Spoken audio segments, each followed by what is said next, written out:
Dito sa sanga na to, meron tayong tatlong markot. Yan, buhay na siya. May mga ugat na.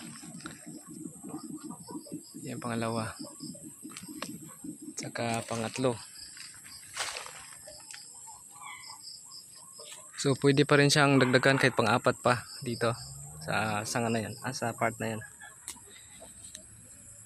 Multi-layer na markot ay possible nga ba sa mulberry? Ito ipapakita ko po yung aking ginagawa sa aking mulberry. Bali, nagmarkot po ako sa isang sanga. Dinouble ko sila. Yan. So ito yung sanga na to. Dalawa yung minarkot ko. Yan.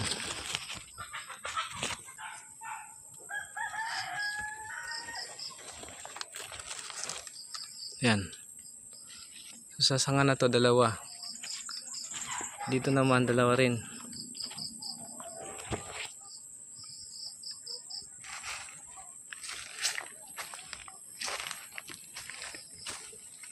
Dito sa sanga na to, yan. Meron tayong tatlong markot. Yan, buhay na siya. May mga ugat na. Yan pangalawa. Saka pangatlo.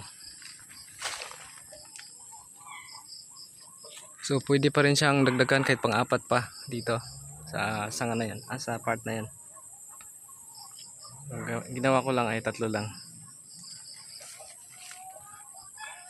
So, kung gusto mong mapadami yung mulberry mo, pwedeng ito yung gagawin mo. Mas maganda kasi yung imarkot kasi sigurado na siyang mabubuhay dahil may ugat na siya pag pinutol mo. Compare doon sa cuttings na possible pa siyang mamamatay dahil matagal magpaugat, lalo na yung mga masisilan na variety. So itong variety na to ay Shangri-La, so madali lang siyang paugatin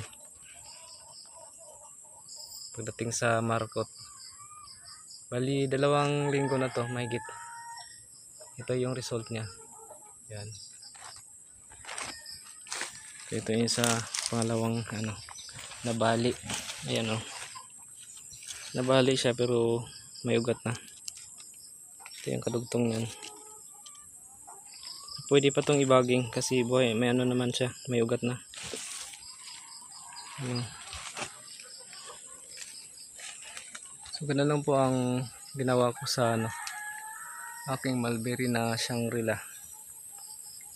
Multi-layer ko ng pagmarkot para mapadali nating padamihin. Yan. So maraming salamat po sa panonood.